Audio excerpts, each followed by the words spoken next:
विद्यार्थी मित्रांनो नमस्कार. काल आपण एक आकृती पाहत होतो, ज्या आकृतीमध्ये क्षेत्रफळ आणि परिमिती काढणे हा एक गणिताचा भाग होता. त्यामध्ये क्षेत्रफळ आणि परिमिती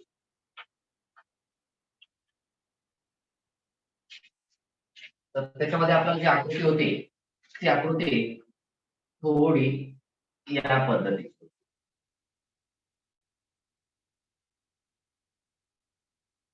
आपण ज्याला पायऱ्या म्हणतो, ती पायऱ्या.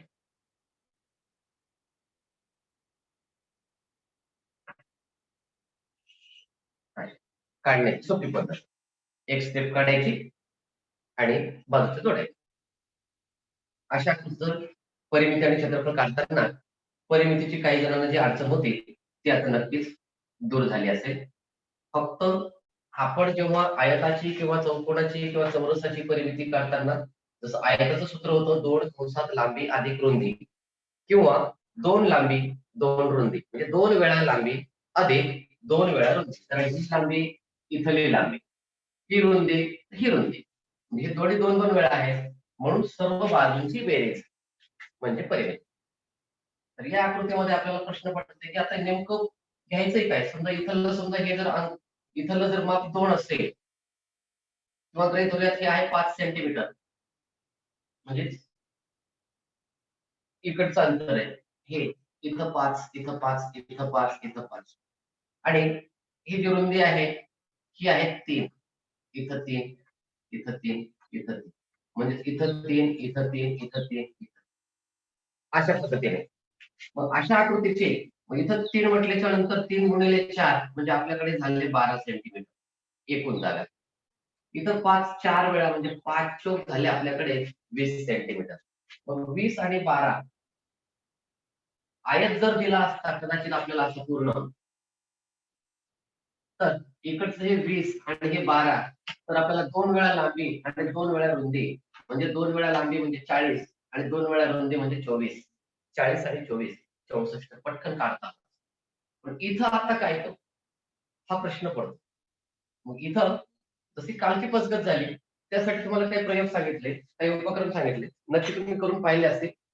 मी त्यास तयार करतोय आज थोडासा वेळ मिळाल्यानंतर, कारण मी आज बाजूला मेकॅनिक आहे इलेक्ट्रिकलचे, त्यांच्याकडे बघा तुमच्याकडे सुद्धा मोठे थर्माकोल घेऊन आलेला आहे. त्या थर्माकोलवर खिळे वापरून अगदी व्यवस्थित आयताकृती भाग करून एका दोऱ्याच्या साह्याने कसं मोजायचं त्यासाठी स्क्रू वगैरे सगळं आणून ठेवले, दोरे आणून ठेवले, सगळं आणून ठेवले.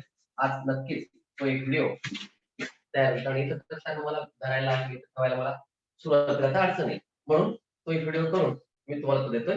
किंवा ते पूर्ण खिळ्यांचं काम झालं की इथं व्यवस्थित त्याला लटकून तो पुन्हा भाग एक प्रॅक्टिकल म्हणून आपण समजून घेऊ. तुम्ही सुद्धा तसं घरी करा. आता घरी करताना पुन्हा तुम्ही थर्माकोल वगैरे ते शोधत बसू नका.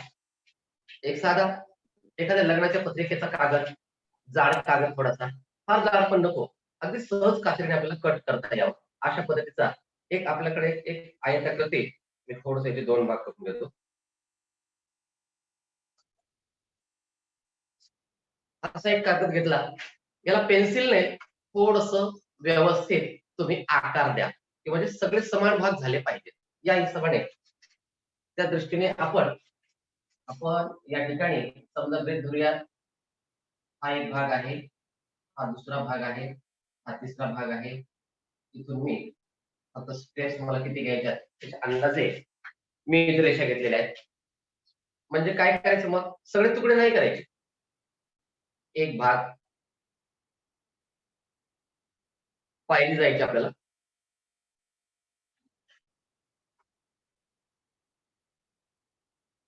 तुकडा कुठेही पडू द्यायचा नाही.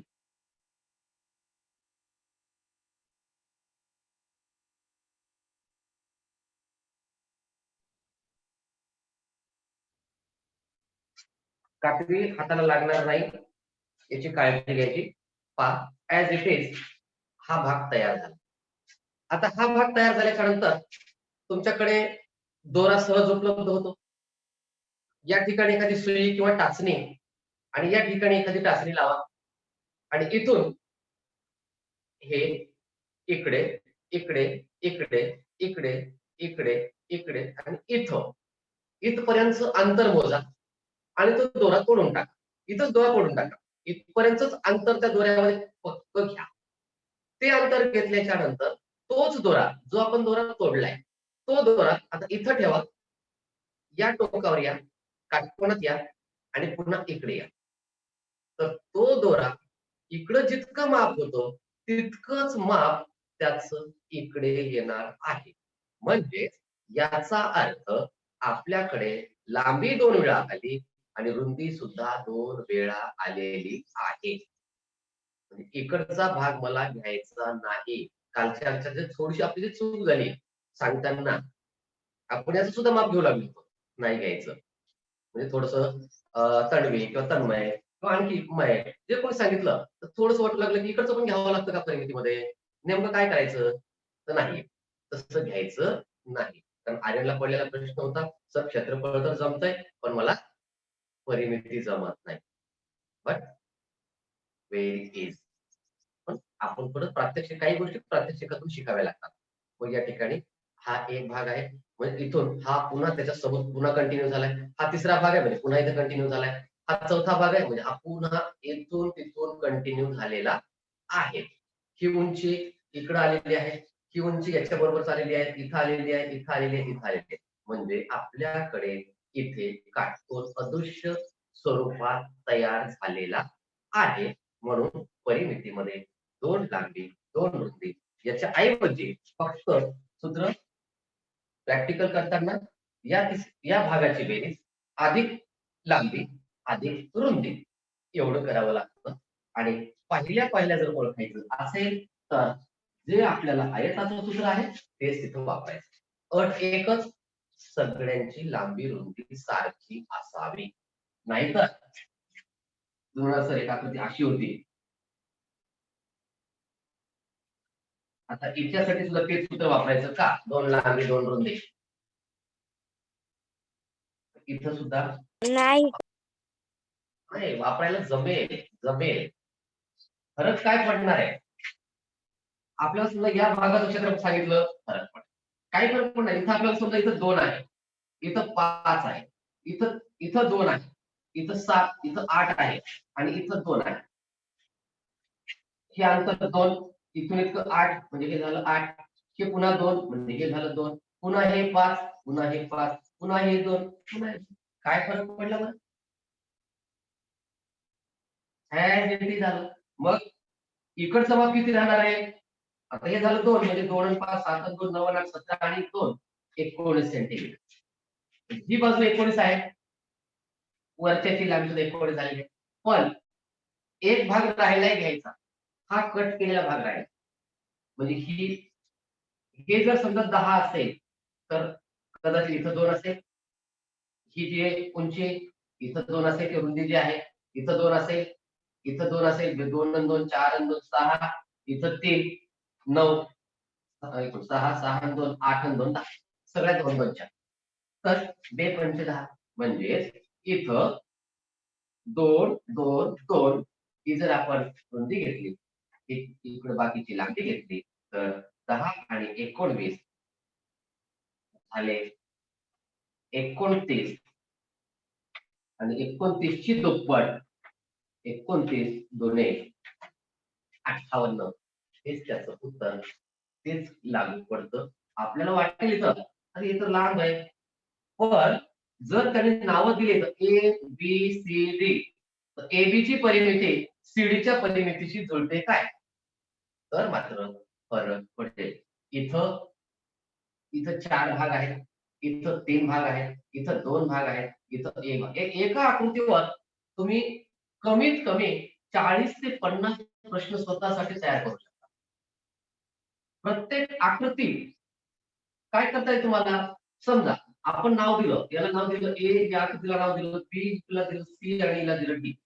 डी आकृतीशी समांतर किंवा डी आकृतीच्या मापा इतक्या वरील पैकी कोणत्या आकृत्या आहेत मग डीचं माप मला माहित आहे 1 2 3 4 चार आकर्त आहे. मग चार कुठं आहे? ए अधिक सी. म्हणजे मला काय म्हणता येईल? D is equal to A plus C. इथं गणित तयार झालं.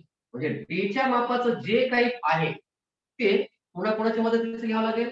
ए आणि सी. तर सी कडे 3 आहे आणि ए कडे 1 आहे. 3 आणि 1 4. यांचं जे उत्तर येणार आहे तेच या डीचं येणार. जर विचारलं की समजा मला बीच्या बरोबर कोण आहे, तर काय सांगता येईल मला? हु इज द इक्वल बी? 3 बी सोबत कोण इक्वल असेल? जसं इथं मी डी साठी सी आणि ए या दोघांची बेरीज घेतली, तर मला बीचं उत्तर काढायचंय, तर काय असू शकतं?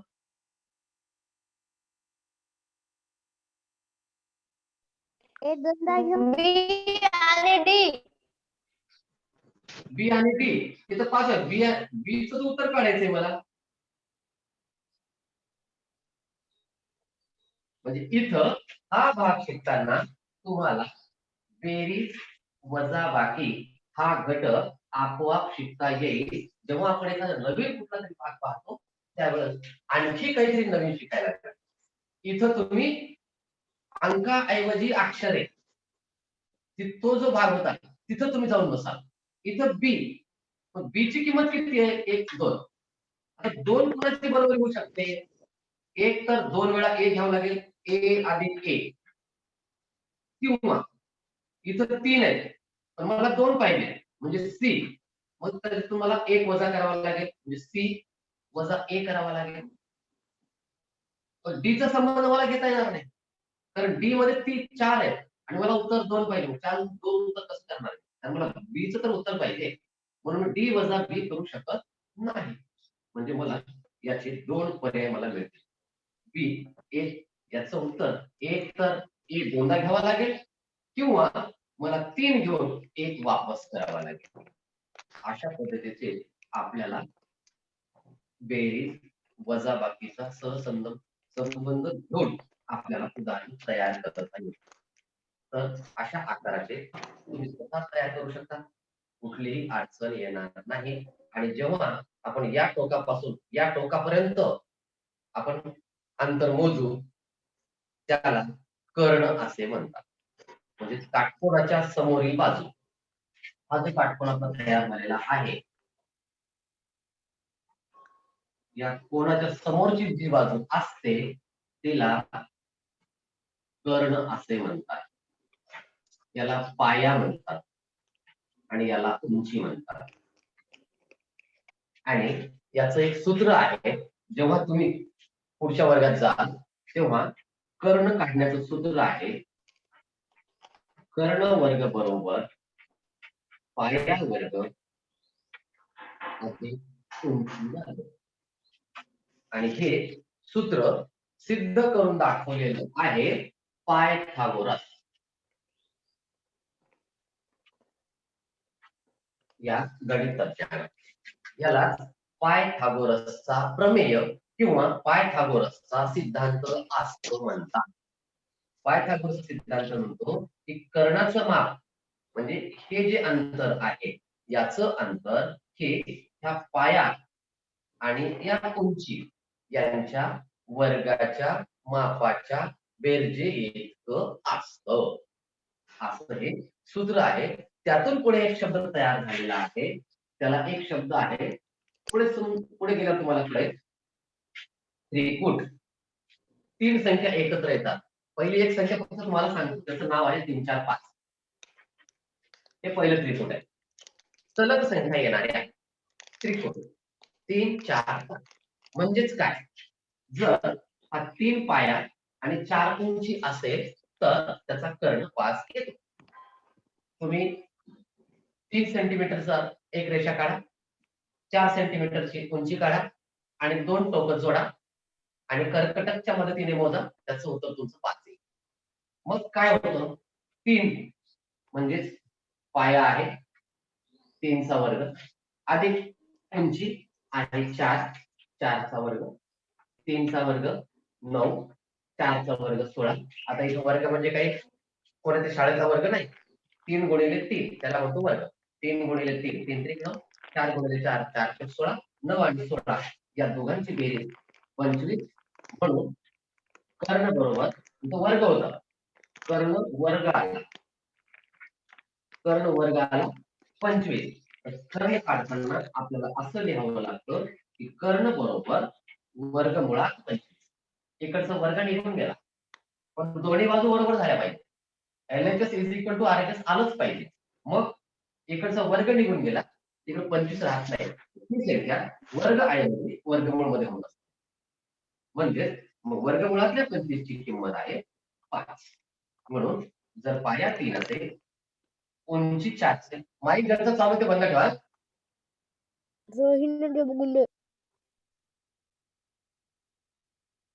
पाया 3 असेल, उंची 4 असेल. अरे तू कोहोस्ट आहेस, तुला भूमिका जमते. Okay sir. पाया 3 आहे, उंची 4 आहे, तेव्हा कर्ण हा 5 येतो. हा पुढे तुम्ही पुढच्या वर्गात गेल्याबरोबर तुम्हाला हा पायथागोरस या गणित तज्ञाचा सिद्धांत तुम्हाला वाचायला समजून घ्यायला. जेव्हा तुमचे आई बाबा शाळेत होते, तेव्हा आम्ही होतो, तेव्हापासून आजपर्यंतही तो भाग वर्गात त्या पुस्तकात जशास तसा आहे. जिथं जिथं काटकोड आला. आता तुम्ही म्हणाल सर याचा अर्थ काय होता, आम्हाला अर्थ कळून झाला, नेमकं कसं असते आम्हाला प्रॅक्टिकली करून बघायचंय. चला निघूया.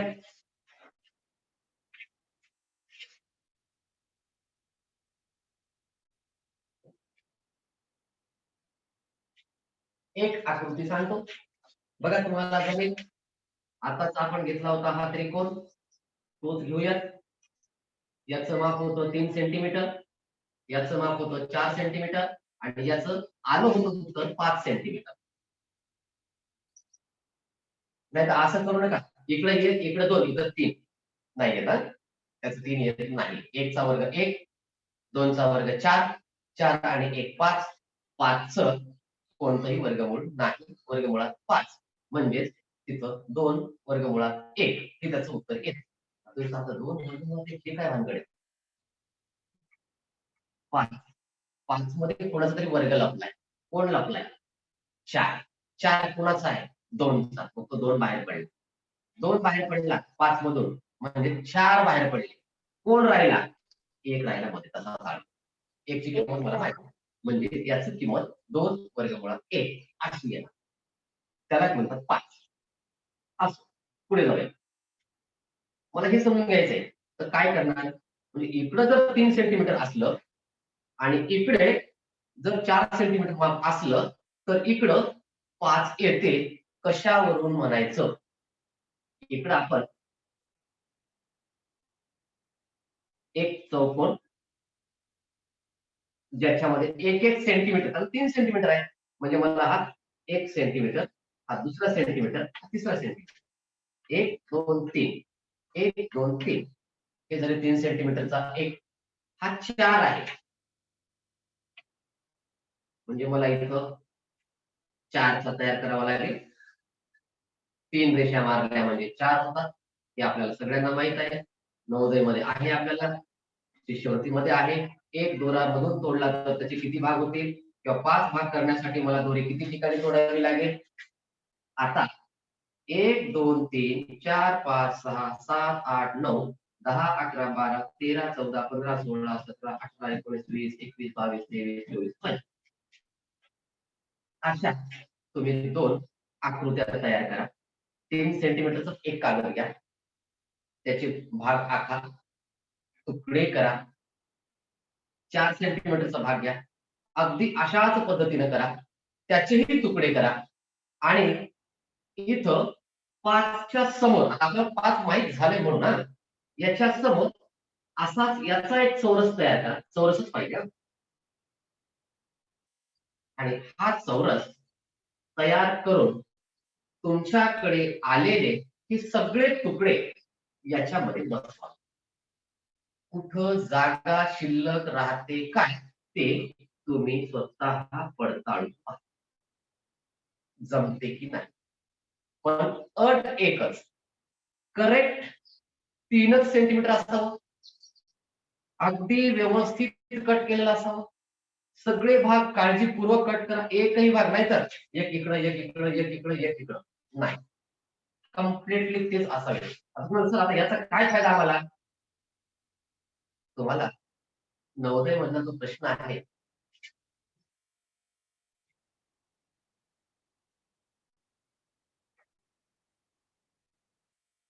अशा आकारांपासून एक संघ आकृती बनवा, तुकडे देतात आणि एक आकृती तयार करायला सांगतात. आहे का आर्यन, वाचला का प्रश्न कधी?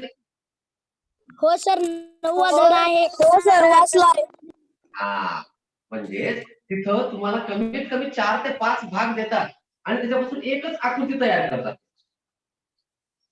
मग तो कोणता भाग कुठे बसतो हे मला केव्हा कळेल? जर माझे हे तुकडे बरोबर मला कट करून व्यवस्थित बसवता आले तर. नाही तर हे घेतला इथं बसवलं, इथं सांग काय करायची, उंदरं जाऊ द्यायचे का, पाण्याला भोकाळ करायचे का, चिमण्याला खोपा करायचाय? काहीच नाही. माझा हा कोपरा कम्प्लीट इथं आला, हा माझा बरोबर इथंच बसला, म्हणजे मला इथं तुमचे 1 2 3 4 म्हणजे तुमचे एका लाईनीमध्ये हे तुकडे 5 बसणार आहेत. कारण तुमचे सगळे तुकडे जे आहेत ते चौरसाकृती, आयत नाही. कारण 3 सेंटीमीटर हे 3 3 3 सगळीकडे 1 बाय 1 बाय 1 आहे. मग ह्या फरशा तुम्हाला इथं बरोबर बसवायच्या आहेत. मग इथं जेव्हा तुम्ही ते तुकडे बरोबर बसवाल तेव्हा तुम्हाला एका लाईनीमध्ये 4, एका लाईनीमध्ये 3 नाही, इथं एका लाईनीमध्ये 5 बसतील, इकडून सुद्धा 5 बसतील आणि तुमचे 16 अधिक 9 25 तुकडे इथं जाऊन कम्प्लीट एक आकृती तयार होईल. तेच भाग आपल्याला नवोदयमध्ये आहे, वेगवेगळे आकार देतात, ते आकार व्यवस्थित बसवायला सांगतात आणि 4 पर्यायापैकी एक पर्याय मात्र बरोबर असतो. कुठंतरी ते गुणाकाराचं चिन्ह येत नाही पण तिथं दिलेलं असतं. जसं समजा एक आकृती आपण घेऊया, तुम्हाला आणखी जास्त समजेल. म्हणजे काय घेतोय मी हे, समजा तुम्हाला एक आकृती त्यांनी अशी दिलेली आहे,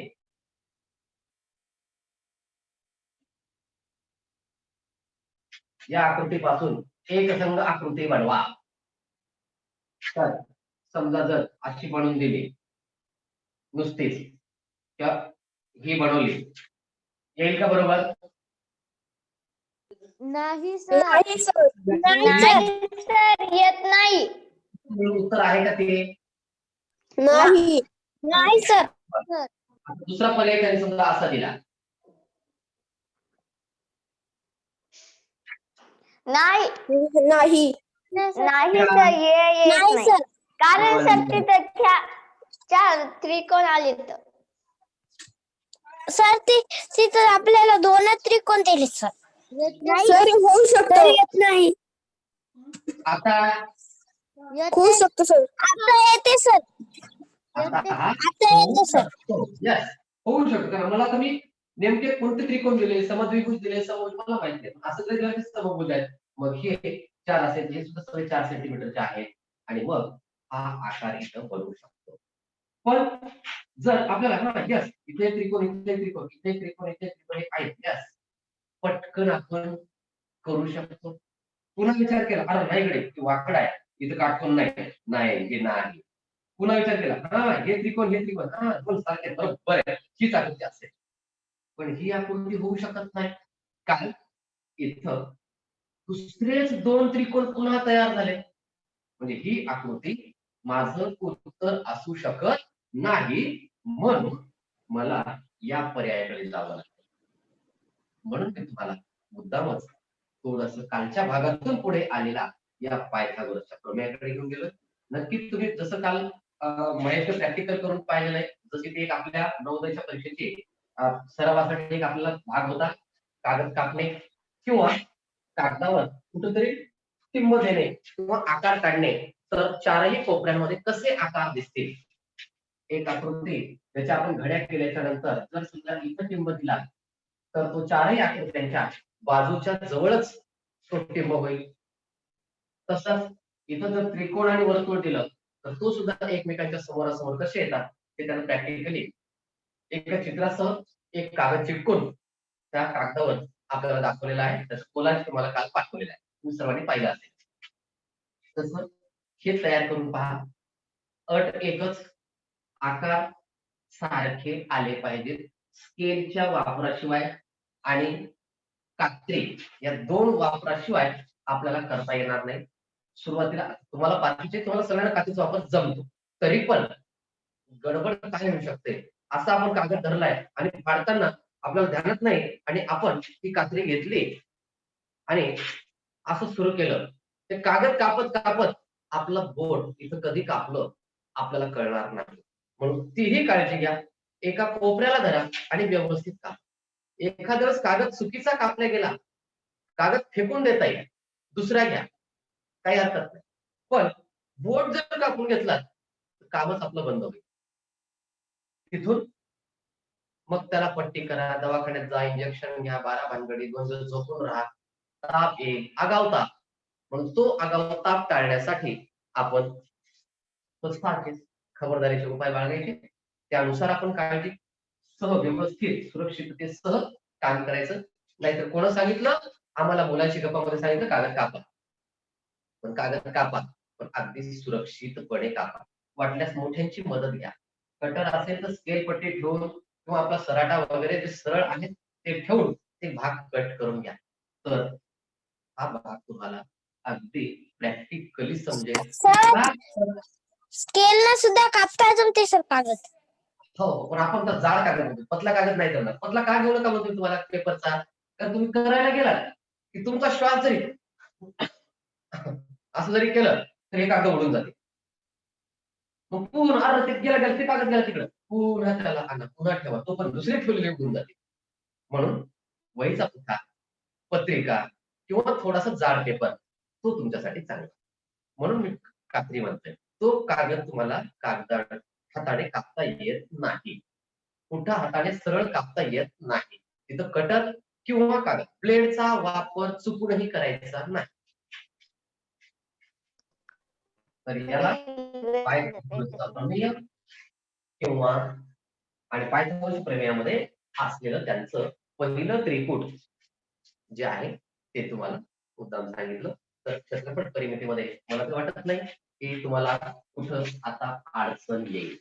आता फक्त आपल्या या भागासोबत सोबत एक भाग झालेला आपला, तरी पण थोडस माहिती म्हणून आणखी एका उजळणी म्हणून त्रिकोण, चौरस आणि वर्तुळ यांच्या बाबतीमध्ये थोडासा भाग आपण घेऊया.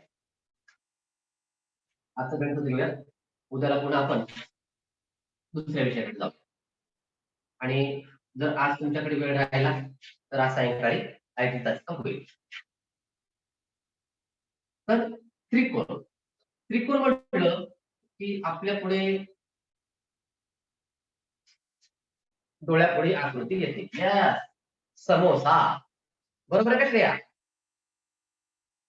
हो सर. भूक लागली सर, गरम गरम समोसा मला लय आवडते. कोणाला आवडते? खूप जणांना आवडतो समोसा. जवळपास सगळ्यांना आवडतो समोसा, कचोरी जे असेल ते. मग हे समोसा कचोरी जे आपण आहे याचा आकार हा त्रिकोणी. पूर्वी मातीने बांधलेली घरं होती. तुमच्या आई बाबांची सुद्धा जुनी घरं तशीच होती. त्या घरांना बाहेर दिवे लावण्यासाठी देवळ्या होत्या. त्या देवळ्या सुद्धा अशाच होत्या. काही ठिकाणी देवळ्या पंचकोनी होत्या. इथं छानपैकी दिवा लावायचा, तो दिवा छानपैकी सायंकाळी दिव्या दीपक काढायचा. आता देवळ्या नाही, आता या खिडक्या नाहीत. आता प्लेन आपल्या भिंती आहेत. जुन्या वाड्याला मात्र आजही खिडक्या आहेत. आता दिवे लावायची गरज पडली झाली, कारण आपण घरापुढे आकाशकंदील वगैरे वगैरे किंवा नाईट लॅम्प भिंतीला लावतोय. त्याच्यामुळे आता दिव्याची गरज नाही. आता आपल्याकडे इलेक्ट्रॉनिक्स आलेलं आहे. मग हा आकार त्रिकोणी आपल्याला माहिती. नुसताच हा त्रिकोणी झाला का? हा सुद्धा त्रिकोणी आहे. मग सर तुम्ही तर म्हणले होते आमच्याकडे जुन्या वाड्याला अशा त्रिकोणी होत्या. मग मी गेलो होतो तिथं अशी नव्हती सर, तिथं वेगळीच होती. हा आता त्रिकोणच आहे. आपण याला सुद्धा त्रिकोणच म्हणतो. त्याच्यानंतर हा सुद्धा त्रिकोणच आहे आणि हा सुद्धा त्रिकोणच आहे. मग त्रिकोण कशाला सर म्हणायचं? त्याचे भाग पडलेले समभुज समभुज विषमभुज. तर याला मग काय म्हणणार आपण? त्रिकोणच म्हणणार. पण त्रिकोणाची व्याख्या फक्त लक्षात घ्यायची काय? तीन कोण, तीन बाजूने बंदिस्त झालेली आकृती. आणि विशेष मागच्या एका तासिकेत झालं होतं, कोणताही त्रिकोण असू द्या, त्रिकोणाच्या या तिन्ही कोणाच्या मापाच्या कोणत्या कोणत्या गोष्टी लक्षात ठेवायच्या. त्रिकोण म्हटलं की तीन कोण तीन बाजू आले. आता सर 1 2 3 1 2 3 बाजू आले सर. सॉरी 1 2 3 कोण आले. त्रिकोण आहे काय? नाही सर, त्रिकोणाची बंदिस्त पाहिजे सर, तो बंदिस्त. 1 2 बंदिस्त कोण म्हणजे बंदिस्त. बंदिस्त. येस, इथं तीन कोण आले होते तरी पण हा त्रिकोण नाही. इथं तीन बाजू आल्या, हा आहे का मग त्रिकोण? नाही सर. नाही नाही सर. ते बंदिस्त आकृती नाही तर बंदिस्त. महत्वाचं शब्द आपल्याला आहे. जसं अभिनवकडे बंदिस्त शेळी पालन, तसं इथं बंदिस्त आकृती. आकृतीचे जे दोन बिंदू आहेत त्यामध्ये एक बाजू लपलीच पाहिजे, ती बंद झालेली असली पाहिजे. कुठूनही हवा बाहेर निघता कामा नये. म्हणजे आपल्या आकृतीचं टायर पंक्चर होता कामा नये. ज्या आकृतीच्या टायर मधली हवा बाहेर निघून जाते ती बंदिस्त नाही, तिला नाव नाही. तिथं फक्त ह्या रेषाखंड आहे. पण तिला ना चौकोन म्हणतायत, ना त्रिकोण म्हणतायत, ना द्विकोण म्हणतायत. द्विकोणची आकृती नाही, कमीत कमी त्रिकोण. त्याच्या अगोदरच्या ज्या आहेत ते फक्त आहेत बिंदू, रेषा, किरण, रेषाखंड. जे काल तुम्हाला सांगितलं, बिंदू, रेषा, किरण आणि रेषाखंड. आणि रेषा या एका बिंदूतून अनलिमिटेड अनंत रेषा जाऊ शकतात. हा सूर्य आहे, या सूर्यापासून जमिनीवर पडणारे किरण कुठं कुठं पडले मलाही माहित नाही. जिथं समजा आपल्या पत्राला छिद्र असेल त्या पत्राच्या छिद्रातून त्या ठिकाणी तो बरोबर सूर्याचा प्रकाश आत येतो. म्हणजे जिथं जिथं जागा आहे तिथं तिथं तो घुसतो, तो आहे किरण. रेषा सरळ दोन्हीकडे जाते, तिकडे जाते इकडे जाते, ती आहे रेषा. ठराविक अंतरापुरती मर्यादित या फळ्यापासून या फळ्यापर्यंत मला एक पट्टी पाहिजे, इतकंच अंतर. माझ्या घराला लाईट फिटिंग करायची, मला समजा 20 फूट लागते, 20च फूट पाईप आणणे म्हणजे ते झालं रेषाखंड. नाही तर त्या किती बी अनलिमिटेड नाही. मग रेषाखंड बिंदू हे झालं. इतर रेषाखंड आहे ठराविक मापाचे आहेत, तरी पण बंद आकृती नसल्यामुळं मला तिला नाव देता येत नाही. पण तिथं मात्र मी 100% या बंदिस्त आकृतीला त्रिकोणच म्हणणार. हाही त्रिकोण आहे, हा काटकोन त्रिकोण आहे, जसं का आम्ही म्हणत होता. आता काटकोन त्रिकोण काही आकृत्या अशा असतील, अभिनव याला काय म्हणणार आपण? समद्विभुजक त्रिकोण. समद्विभुज. कारण इथं दोन रेषा, इथं दोन रेषा दाखवल्या, म्हणजे दोन बाजू सारख्या आहेत, एक बाजू वेगळी आहे. दोन सारख्या एक वेगळी म्हणजे द्वि. द्वि म्हणजे दोन, सम म्हणजे सारख्या. सम द्विभुज, भुज म्हणजे बाजू. तिन्ही शब्द लिहून घ्या. सम सारख्या, द्वि दोन, भुज बाजू. दोन सारख्या बाजू असलेली आकृती म्हणजे समद्विभुज त्रिकोण. मग तुम्ही म्हणसाल सर समद्विभुज चौकोन असते का? असतो, पण त्याला नाव बदललं. काय आहे समद्विभुज चौकोनाचं नाव?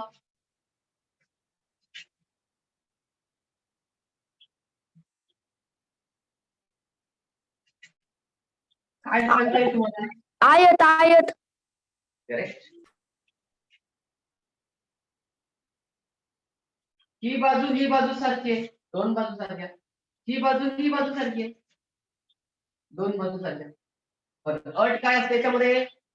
समोरासमोरील बाजू सारख्या असणाऱ्या आणि काटकोन केलेल्या. सगळ्यात महत्वाची अट इथं काटकोन आहे, इथं कुठलीही अट नाही, म्हणून नाव बदलले, म्हणून नाव आहे आयत. एक तर त्या समोरासमोरच्या बाजू सारख्या पाहिजेत.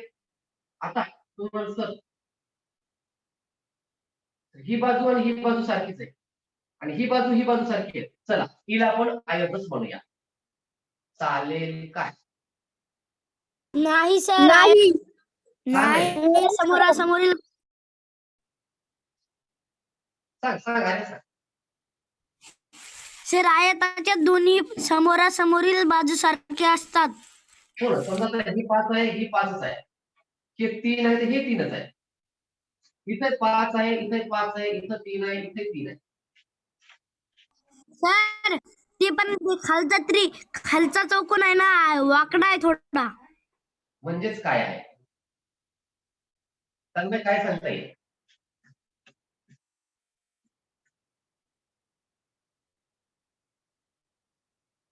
अरे तन्मय आहे का ना तुला?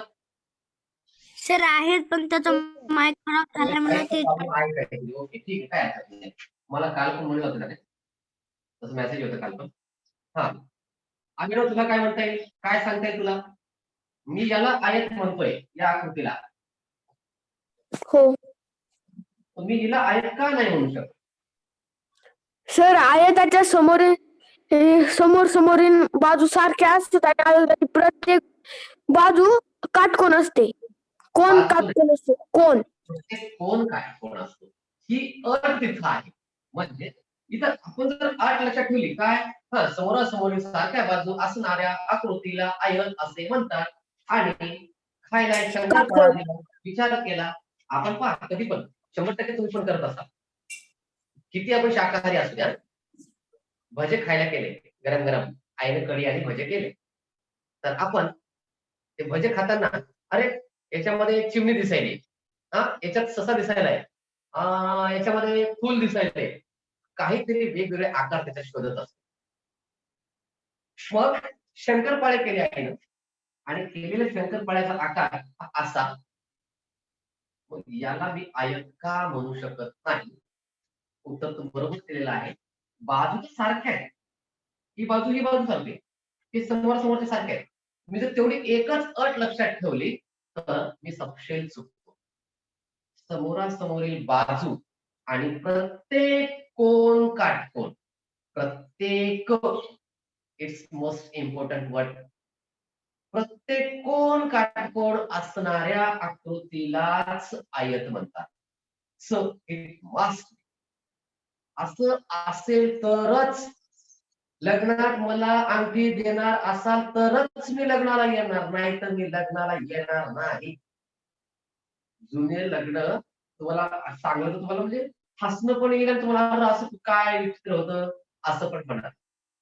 तुमचे आजी आजोबा आता आहेत, ज्यांचे आहेत, तुम्ही त्यांना विचारा की लग्नामध्ये नवरदेव का रुसायचा. सुरुवातीच्या काळामध्ये जेव्हा लग्न, म्हणजे आम्ही तुमच्या एवढेच होतो, तुमच्यापेक्षा कदाचित लहान होतो, त्यावेळेस जेव्हा नवरदेव पारावर जायचा म्हणजे शेवंतीला, त्यावेळेस पटकन दोघं तिघं यायचे बाहेर आणि सांगायचं, ओ नवरदेव रुसला, नवरदेव रुसला.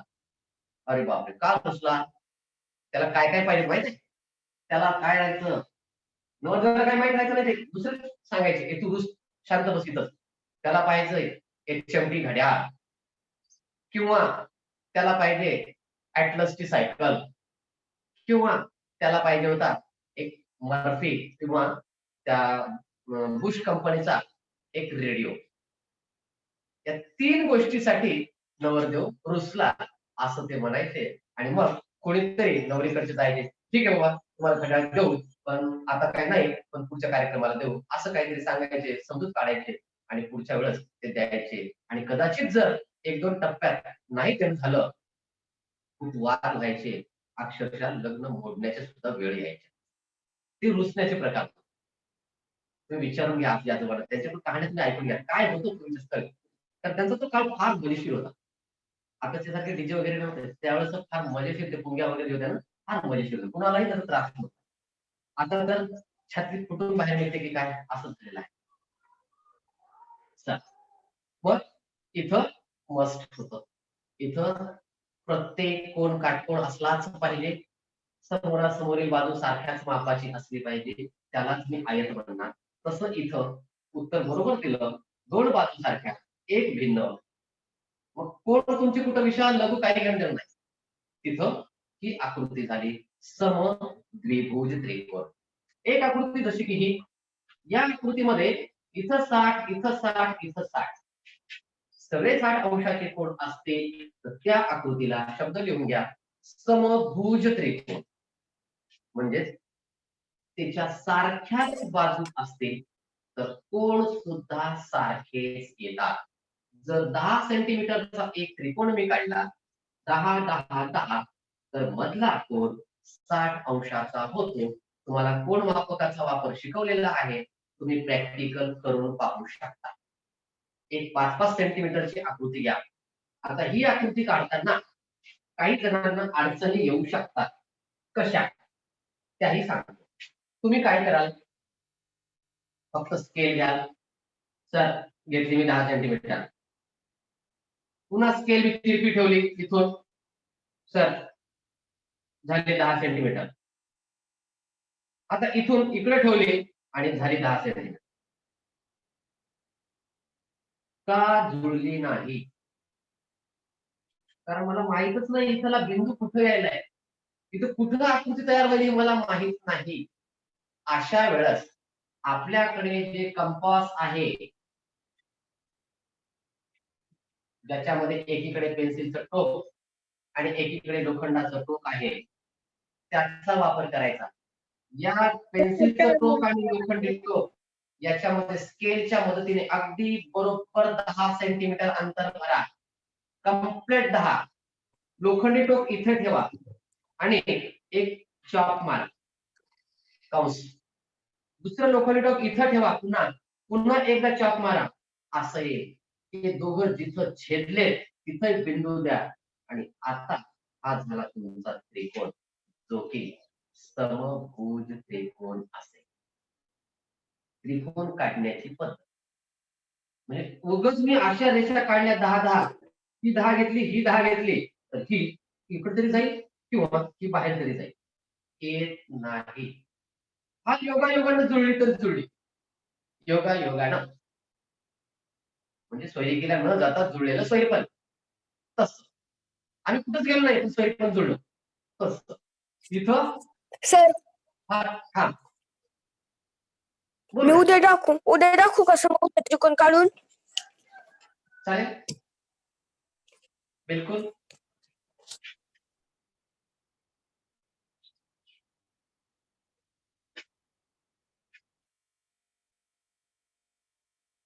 आता दाखवतोस का?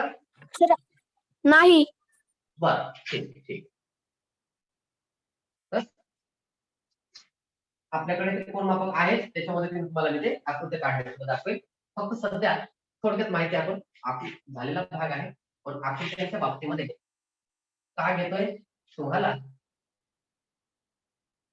येणारी पुढची चाचणी आणि जम्बो टेस्ट जवळ येते, त्या जम्बो टेस्ट मध्ये हा भाग राहणार आहे, हा घटक राहणार आहे.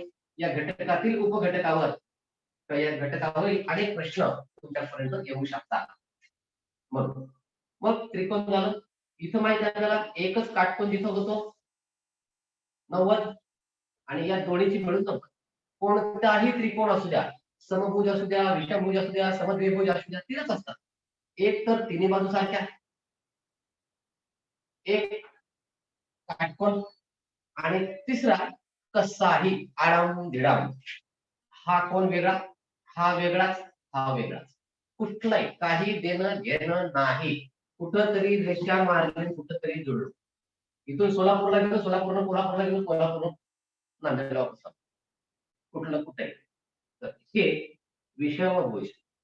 पण कोणताही त्रिकोण असू द्या, त्यांच्या तिन्ही कोणाच्या मापाची बेरीज 180 अंशच असते, तिथं काहीच बदल होत नाही. आपल्या वहीच्या कोपरा जरी मोजला तो 90 अंशाचा आहे आणि खूप मोठ्या बिल्डिंगचा एक कोपरा मोजला तरी तो 90 अंशाचा. काही फरक पडत नाही, आकृती कितीही मोठी होते. तसं इथं त्रिकोण कितीही मोठा काढू द्या, त्याच तिन्ही कोणाच्या मापाची बेरीज 180 होते. फरक काय पडतो? समभुज असेल तर तो प्रत्येक कोण 60 अंशाचा असतो. 180/60. काटकोन असेल एक कोण 90 चा असतो आणि दुसरे राहिलेले समजा ए आणि बी त्याला नाव देऊ, ए अधिक बी दोन्हीची मिळून बेरीज 90 असते. 100% असते. त्याच्यानंतर विषमभुज मध्ये काहीही असू शकतं. 20 अधिक 30 अधिक 130, 100 अधिक 50 अधिक 30, काहीही. पण तो 90 नसतो त्याच्यामध्ये आणि त्याच्यामध्ये 60/3 नसतो. त्याला म्हणतात विषमभुज. मग त्रिकोणामध्ये आपल्याला लक्षात काय ठेवायचंय? 3 बाजूंची 3 कोणांची बंदिस्त आकृती म्हणजे त्रिकोण. त्रिकोणाच्या तिन्ही कोणाच्या मापाची बेरीज 180 अंश असते. त्यानंतर त्रिकोणाचे 3 प्रकार: काटकोन त्रिकोण, त्यानंतर समभुज त्रिकोण आणि विषमभुज त्रिकोण. नाहीतर सर या त्रिकोणामध्ये विशाल कोण तयार झालाय? विशाल कोण त्रिकोण. नुसतं विशाल कोण नाही, तिथं विशाल कोण तर आहेच आहे, पण तो फक्त विशाल कोणासाठी हा विशाल, ते फक्त कोणाचं नाव. पण तो विशाल कोण सगळेच विशाल असतील का? नाही. 90 पेक्षा सगळेच मोठे कसे राहतील?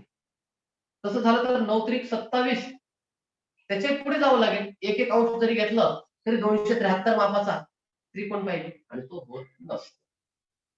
म्हणून हा एक भाग आपल्याला त्रिकोणाच्या बाबतीमध्ये समजून घ्यायचा. काटकोन त्रिकोणामध्ये 3 शब्द असतात. एक असतो पाया, एक असतो उंची, तिसरा असतो कर्ण. काटकोणाचा एकच कोण काटकोन असतो. 2 कोण या ठिकाणी लघु कोण असतात. समभुज त्रिकोणातले तिन्ही कोण लघु कोण असतात. तर विषमभुज त्रिकोणामध्ये एक कोण विशाल तर 2 कोण लघु कोण असतात. एवढी या त्रिकोणाच्या बाबतीत माहिती लक्षात ठेवायची. त्यानंतर चौरसाच्या बाबतीमध्ये ते तर खूप सोपा आहे विचारा, काही जास्त मागत नाही आपल्याला. चौरसाचे चारही कोण काटकोन आणि चौरसाच्या चारही बाजू सांगतो. याला जास्त काही विचारत नाही. याच्यात काही वेगळं आहे का? नाही सर, काहीच वेगळं नाही. माझ्याकडे आता एक आकृती जी आहे ते फ्रीज सोबत आलेलं हे माझ्याकडे असलेला चौरसाचा उत्तम नमुना आहे. इकडून जा, इकडची मोजा, इकडची बाजू मोजा. सगळ्याच्या सगळ्या बाजू ह्या सारख्या मापाच्या आहेत आणि सगळे कोण त्याचे 90चे आहेत. हे झाले चौरसाचं एक उत्तम उदाहरण. मग त्याच्या चारही बाजू सारख्या. चौरसाच्या चारही कोणाची मापाची बेरीज 360 अंश असते. जर समजा तुम्हाला अशी रेषा काढून दिली तर समोरासमोरील बिंदूतून काढलेल्या रेषाखंडाला कर्ण असे म्हणतात. चौरसाचं क्षेत्रफळ काढायचं असेल तर त्याचं उत्तर बाजू गुणिले बाजू किंवा बाजूचा वर्ग हे त्याचं सूत्र आहे. चौरसाची परिमिती काढायची असेल तर 4 गुणिले बाजू. लक्षात नसेल तर पुन्हा ध्यानात ठेवून घ्या, लिहू शकता. बाजूची बेरीज करायची नाही. समजा इथं बाजू 4 10 आहे तर 4 गुणिले 10 बरोबर 40 ही त्याची परिमिती. नाही तर 10 अधिक 10 अधिक 10 अधिक 10 नाही, 4 गुणिले 10, 4 10 40 संपलं. चौरसाचं इतकंच. 4 कोण काटकोन मध्य भागात या ठिकाणी समोरासमोरील बिंदूतून जर आपण रेषाखंड काढला कोणताही असेल तो इकडच्या त्रिकोणासाठी इकडून हा पहा इथं काटकोन त्रिकोण झाला. 90 होता, लघुकोणामध्ये गेला, यालाच कोटिकोण म्हणतात. काटकोनचा कोटिकोण मागच्या वेळेस पडलं तुम्हाला.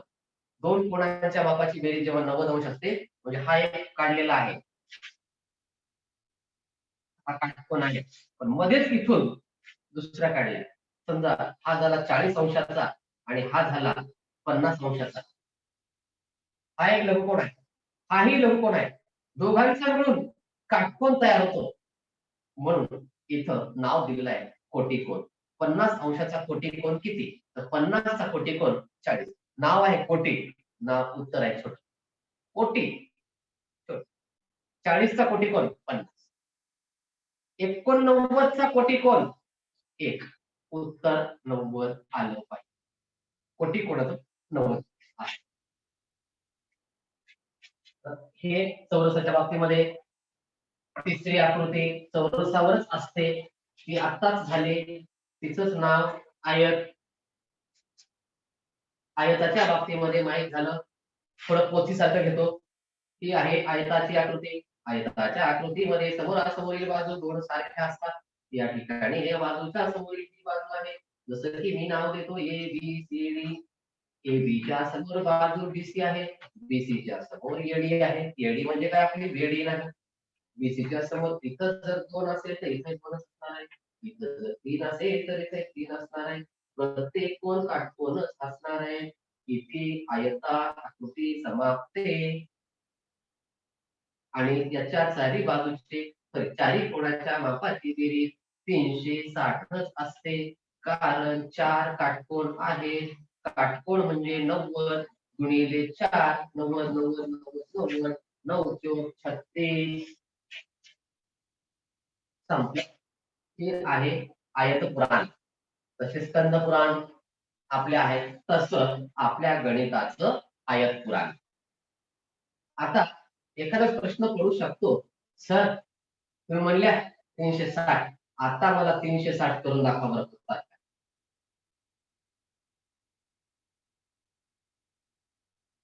कशी मजा आहे बघा, आहे की नाही मजा? इथं पहा, एक त्रिकोण, दुसरा त्रिकोण, तिसरा त्रिकोण, चौथा त्रिकोण, हा पूर्ण एक त्रिकोण, हा दुसरा त्रिकोण. आकृत्या बदलल्या, पहा काय काय होते. याही आकृतीचं माप 180 आहे, कारण त्रिकोण झालाय.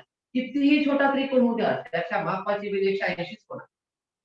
आपली संपूर्ण आकृती 360 ची होती, आणि आता इथं 180 झाला, इथं 180 झाले, इथं पण 180 आहे, इथं पण 180. एवढंच काय, तुम्ही पुन्हा रेषा काढा, पुन्हा रेषा काढा.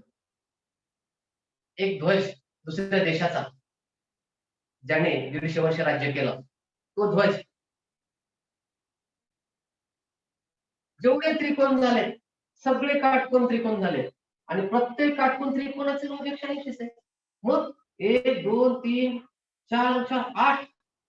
मग याचा अर्थ आयताच्या कोणाचं माप 180 गुणिले 8 असतो. जस जशामध्ये आपण बाजू बदलत जाऊ, बाजू वाढवत जाऊ, तस तस माप त्या आकृतीपुरतं मर्यादित होत राहतं. हे लक्षात ठेवा, नाही तर आपल्याला सगळी याची बेरीज किती तेवढीच यावी येत नाही. पुस्तकात नाही आहे आपल्याला, पण लक्षात ठेवणं तितकंच गरजेचं आहे. म्हणजे सगळं 180, मग एवढे जर आकृती दिल्या तर मग 180 हे किती आहेत? समजा 6 भाग केले, 180 भागिले 6 म्हणजे या त्रिकोणाचं माप 30 अंश, याचं 30 अंश, याचं 30 अंश, याचं 30 होत नाही.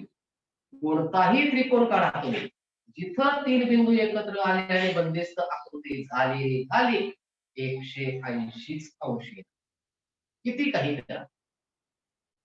जसं आत्ताची एक आकृती आपण पाहिली काढलेली,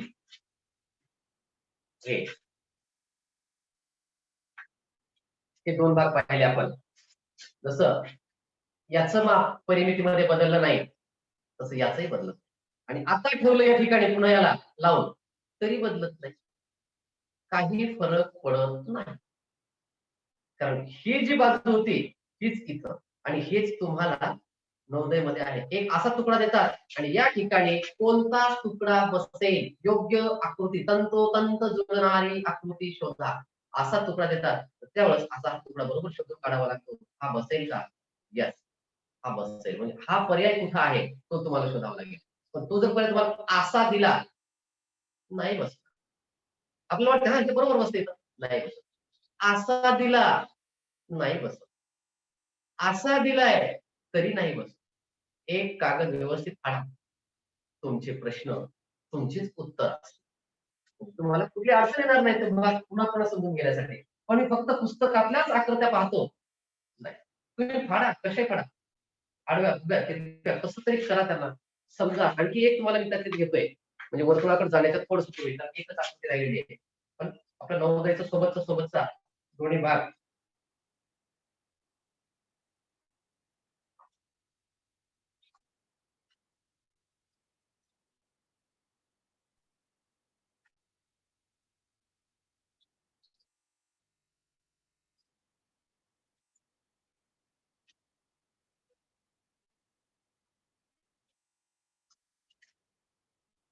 असा आकार तुम्हाला पेपरमध्ये दिसेल, पुस्तकामध्ये दिसेल, की या आकृतीमध्ये तंतोतंत जुळणारी आकृती कोणती. आकृतीशी नाही, आकृतीला जोडणारी.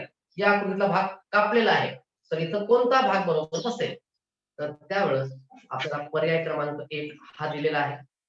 पाहिला आपण नाही, कारण आपल्याला लक्षात ठेवलं पाहिजे इथं खाली काय आहे, आकृती इथपर्यंतच आहे, म्हणजे इथं बंद पाहिजे, आकार मला इथून पाहिजे.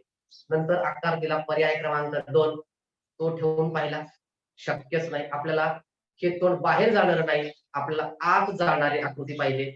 मग तिसरा आकार दिला असा, किंवा समजा हा दिला किंवा असा दिला, एकाच आकृतीला तुम्ही पर्याय करू शकता. आणि मग हा आकार दिल्याच्या नंतर मग पाहिलं, येस, इट्स करेक्ट. अशा पद्धतीचं सराव तुम्ही जोपर्यंत स्वतः करत नाही तोपर्यंत तुम्हाला त्या प्रश्नाचे उत्तर कसे शोधायचे हा पर्याय तुम्हाला सापडणार नाही. ही प्रॅक्टिकली जा, तुम्हाला नवोदयचा आकृत्यांचा भाग हा सोपा होईल. फक्त कागदावर लिहिलेल्या प्रश्नपत्रिकेत आलेल्या तेवढ्यावरच राहू नका, स्वतः तयार करा. मग जमेल. तर ही झाली आयत म्हणजे चौरसातला एक भाग, चौरस, चौकोन, आयत कोणता येऊया. आणि शेवटचा भाग जो आता घ्यायचा, 1-2 मिनिटांमध्ये घेऊन संपूयात आपण. वर्तुळ. वर्तुळ म्हणजे की आपल्याला माहित आहे एक गोल आकृती. गोल आकृतीसाठी मला या ठिकाणी मदत घेतोय एका साहित्याची, घरी आहे, नाही असं कुणीही नाही. वर्तुळ घेतला, ग्रेट धरतो मी, तरी मध्यबिंदू आहे. आता वर्तुळाच्या बाबतीमध्ये काय काय, याला म्हणतात केंद्रबिंदू. वही पेन असेल जवळ, माहित असलं तरीही आकृती राहू द्या. केंद्रबिंदू वर्तुळात काय काय असतं, वर्तुळापासून वर्तुळाच्या बाह्य भागावर काढलेला हा रेषाखंड, याचं नाव काय आहे आर्यन? त्रिज्या. शाबाश, त्रिज्या. आता सोप्या पद्धतीने आणखी सांगतो.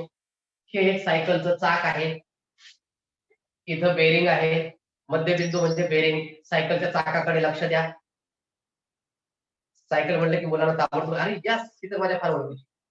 हे सायकलचं चाक, तुम्ही चाक बाहेर काढले सध्याला, किंवा नवीन टायर तुम्ही घेऊन चालला, टायर घेऊन सगळं सायकलचं पूर्ण घेऊन चालला.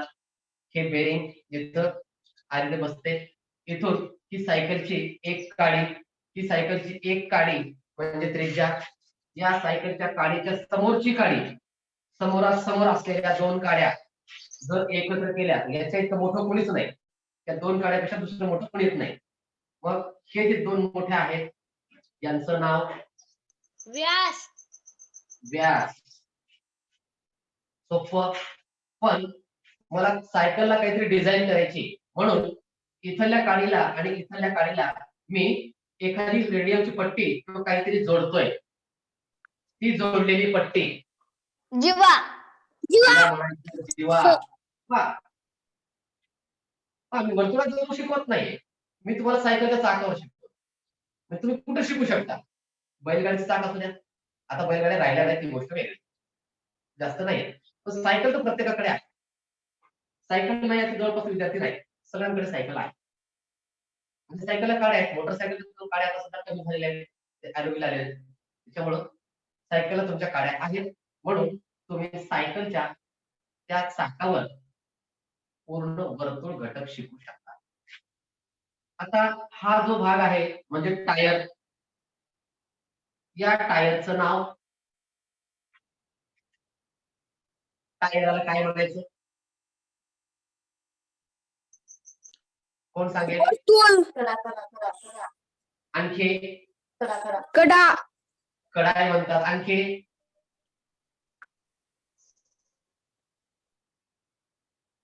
त्यालाच वर्तुळाचा परिघ म्हणतात. जसं इतर आकृत्यांना परिमिती शब्द आहे तसा याला परिघ शब्द आहे.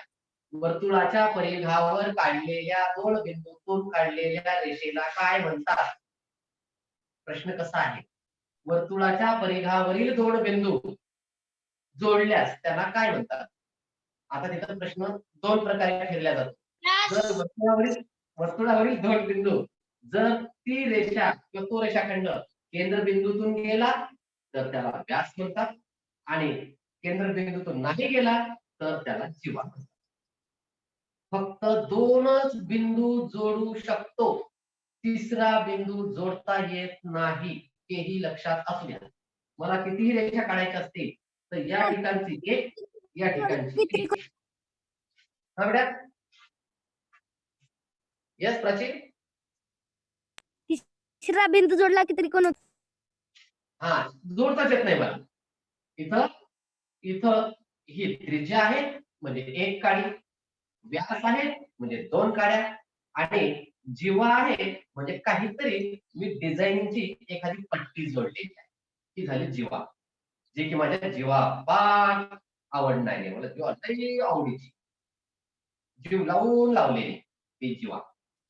ही वक्रकडा, जिला परिमितीसाठी दुसऱ्या आकृतीला परिमिती म्हणतात, कारण मिती म्हणजे आकार, आणि तिथं ठरलेले आकार आहेत चौरस, त्रिकोण, चौकोन. पण इथं कोणत्या बिंदूपासून सुरू केलंय, कोणत्या बिंदूवर थांबलंय सांगता येत नाही. आकृतीत या ठिकाणी प्रत्येक जागी खूप बिंदू आहेत, अनंत बिंदू आहेत. पण तुम्ही सायकलच्या काड्या मोजू शकता की या ठिकाणी किती आहेत. मग फक्त शब्द पुन्हा लक्षात ठेवायचे का? जो मध्य आहे त्याचं नाव केंद्रबिंदू. केंद्रबिंदूतून वर्तुळावर काढलेली रेषा, हे वर्तुळ, वर्तुळाच्या परिघावर काढलेली रेषा किंवा रेषाखंड, त्याचं नाव त्रिज्या. दोन त्रिज्या एकत्र आल्या की तयार होतो व्यास. पण आता या शब्दाला मी कसं फिरवतो? समजा ए, ओ आणि बी, ओ केंद्रबिंदू असलेल्या वर्तुळात ए, ओ आणि ओ बी हा वर्तुळाचा व्यास आहे.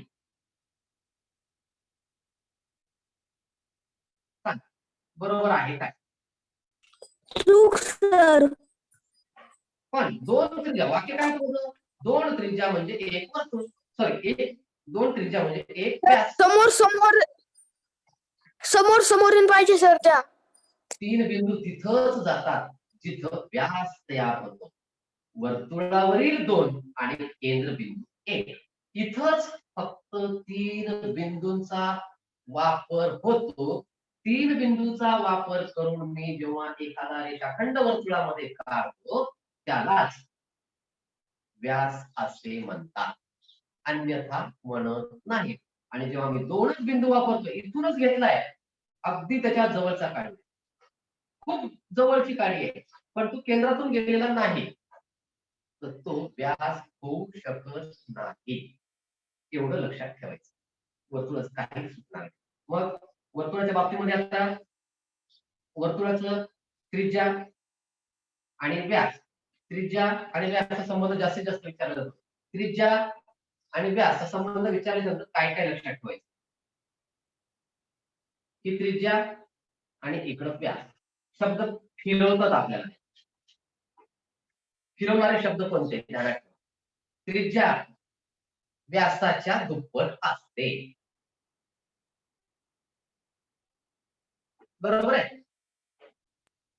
निमपट. चूक चूक सर. म्हणजेच कशी असते? मग त्रिज्या व्यासाच्या निमपट असते. हाच शब्द फिरवतात. त्रिज्या ही नेहमी व्यासाच्या दुप्पट असते.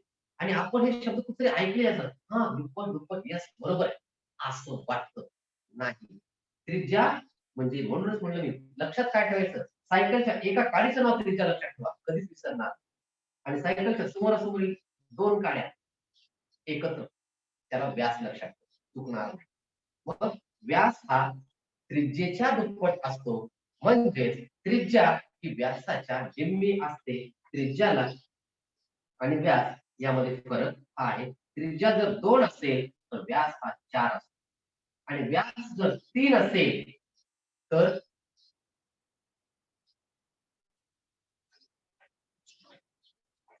दीड असते सर 1.5. 1/1/2 किंवा 1.5. अगदी बरोबर. Yes, you are right. तर दीड असेल, कारण व्यास दिला तर त्रिज्या निम्मी घ्यायची, त्रिज्या दिली तर व्यास दुप्पट घ्यायचा. त्रिज्येचा, व्यासाचा आणि जीवाचा काहीही संबंध नाही. जीवाचा आणि त्रिज्येचं काही जुळत नाही, म्हणून तो भाग स्वतंत्र आहे. तो किती अंतर असू शकतो, तो तुम्ही तुमचं मोजून तो घेऊ शकता. फक्त असं विचारू शकतात, AC हा या वर्तुळाची जीवा आहे.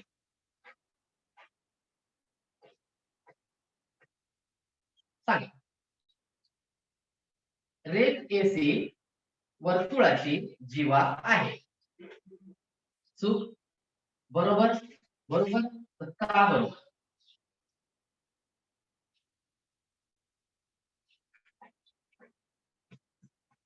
सांगता येईल?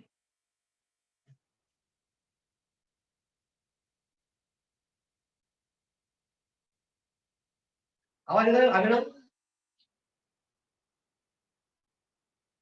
येतोय सर. हा, तर मग हे वाक्य माझं बरोबर आहे का? AC वर्तुळाची जीवा आहे. काय वाटतं? नाही सर, चूक येते. ते केंद्रबिंदूतून नाही जात जीवा.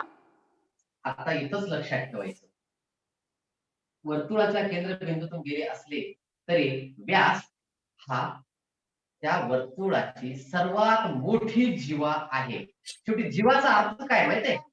जीवा म्हणजे त्या वर्तुळाचे 2 भाग करणे, त्याला जीवा म्हणतात.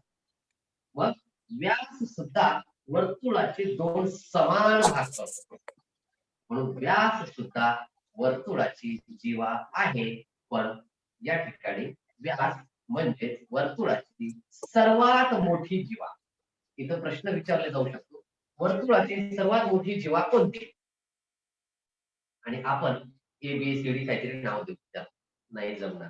वर्तुळाची सर्वात मोठी जीवा म्हणजे वर्तुळाचा व्यास होय. एरवी मात्र ते इकडं 2च बिंदूतून जाईल, पण इथं मात्र 3 बिंदू घेईल, त्याला आपण व्यास म्हणतो. पण व्यास आणि जीवेचा अर्थ असा आहे की वर्तुळाचे भाग करणे. जिथं 2 भाग होतात ती फक्त जीवा, आणि जिथं 2 समान भाग होतात, नुसतं पहा, 2 भाग आणि 2 समान भाग, यात फरक आहे. समजा अभिनव आणि समजा तुम्ही दोघं बहीण भाऊ किंवा तन्मय तन्वी एकत्र बसलेले आहेत. दोघांनाही फळ खूप आवडतात. घरी ऍपल आणलेले आहे. ऍपल त्या ठिकाणी आणलाय, तो ऍपल चिरला, आणि चिरल्याच्या नंतर ही एक फोड केली आणि एक ही फोड केली, तर पहिला हक्क या फोडीवर राहील, ए वर की बी वर? जीवर सर. इथं अगोदर जास्त हक्क राहील. का? मोठा आहे तो. हा मोठा आहे, मला हे पाहिजे. आणि जर आईनं ही फोड तन्वीला दिली तर काय होईल? सर तन्मय वर्धन. तन्मय ओरडणार, प्राजक्ता ओरडणार, नाही मला तेच पाहिजे. जर तन्मयला दिला तर त्या दोघी ओरडणार. म्हणजे इथं फक्त मी या आकृतीचे 2 भाग केले, नाही जमणार. मी जर 2 समान भाग केले तर प्रश्नच मिटला. हे तुला अर्धे ते तुला अर्धे. जेव्हा दोन समान भाग तेव्हा तो व्यास, आणि जेव्हा दोन असमान भाग तेव्हा ते जीवा. पोळी सुद्धा तशीच. सगळ्यात सोपं काम, तुम्ही आज घरी गेल्या गेल्या आता जेवण करताना ताटामध्ये पोळी घ्या, आईला म्हणा पोळी तुकडे करून देऊ नको, आणि त्या पोळीचा मध्यबिंदू कसा काढायचा, पोळी बरोबर मध्य भागात चार, आई जशी चतकोर करते तशी करा, आणि कोपरा एक मिनिट मी प्रॅक्टिकली करून दाखवतो, तुम्ही करा. लक्ष देऊन आहे वर्गामध्ये लक्ष देतो की नाही दिवसभरात ऐकायला का कट करायला हा किती वेळ असते? दात काढून माईक बंद कर. असं गृहीत धरा की आता ही चपाती आहे फॉर एक्झाम्पल. आता खरा पाहिजे तुमचा काय करा, आईने दिलेली चपाती बरोबर ती पोळी आई जशी नेहमी करते तशी चतकोर अशी घडी करा, आणि इथं फाडा थोडस. काय होणार आहे, तुम्हाला केंद्रबिंदू मिळाला. केंद्रबिंदू मिळाला, 4 ठिकाणी तुम्ही मुडकवलं होता, अर्धी अर्धी केली. हा झाला तुमच्या पोळीचा म्हणजे वर्तुळाचा व्यास. आता ही पोळी इथून तुकडा करा, इथून मुडकवली तरी 2 भाग झाले लहान मोठे. 1 2 3 4 5 6 7 8 9 10. वर्तुळाची जीवा, वर्तुळाची ही झाली जीवा. पण इथं मुडकले काय झालं, एक लहान एक मोठा. सगळेजण भांडण करतील, हे लहान हा मोठा नाही, लहान मोठा, मग हे नाही जमणार. मग मी मध्य भागातून जेव्हा ओळखलं तेव्हा आता झाला व्यास, आणि ही झाली आपली अगदी पोळी. आणि आता हा अगदी बरोबर, म्हणजेच वर्तुळाची जीवा, म्हणजेच वर्तुळाची सर्वात मोठी जीवा कोणती, तर तो असतो वर्तुळाचा व्यास.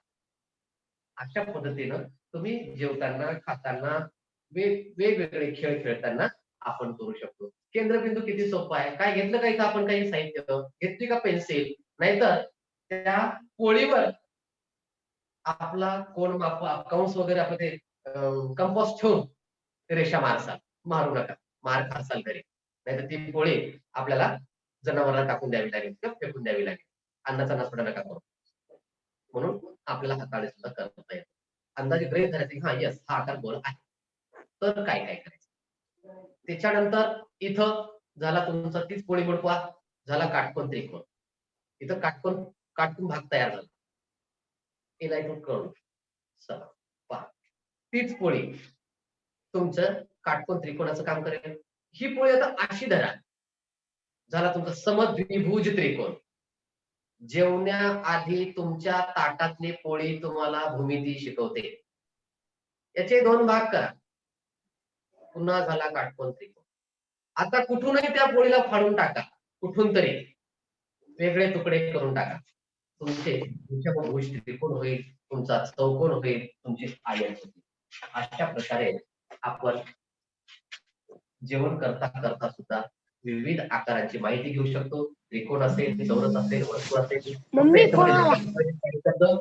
इथं वर्तुळामध्ये त्रिज्या जी असते, त्रिज्याला आर म्हणतात, रेडियस. म्हणजे त्रिज्यासाठी नाव दिलेलं असतं आर, आणि व्याससाठी नाव दिलेलं असतं डी. म्हणजे डी चं माप 2r, म्हणजे व्यास बरोबर 2 त्रिज्या, 2 गुणिले त्रिज्या. अशा पद्धतीने या ठिकाणी तुम्हाला आकृत्या आहेत. क्षेत्रफळाच्या बाबतीमध्ये नंतर आहे. अगोदर फक्त आकृत्यांची ओळख हा एक घटक तुम्हाला होता. आकृत्यांना बरेच जण म्हणतात बाजू नसते. आकृतीला या वर्तुळाला बाजू असते, पण तिचं नाव आहे वक्रगट, म्हणजे वाकडी बाजू आहे, म्हणजे वक्रगट. तर असे व्यास, जीवा, त्रिज्या, परी, केंद्रबिंदू, त्रिज्या असे हे शब्द असलेली आकृती म्हणजे आपला या गणिताच्या तुमच्या भागातील वर्तुळ आहे. ठीक आहे, तयार करा, प्रयत्न करा. प्रयत्न स्वतः केल्याशिवाय, जोपर्यंत मी स्वतः काहीतरी करून पाहत नाही तोपर्यंत ते जमूच शकत नाही. पण प्रयत्न करायचा, कुठेतरी चुकतंय, कुणाच तरी मदत घ्यायची. चुकल्याशिवाय आपल्याला करता येणार नाही. जसं काल अभिनव एक गणित थोडं चुकलं, मला महेशचा फोन आला, लागलीच महेशला सांगितलं, महेश लागलीच अभिनवला फोन. म्हणजे करताना थोडीशी चूक होते, लागलीच ती दुरुस्त करायची. अभिनव तुला फोन आला होता का? केली का दुरुस्ती?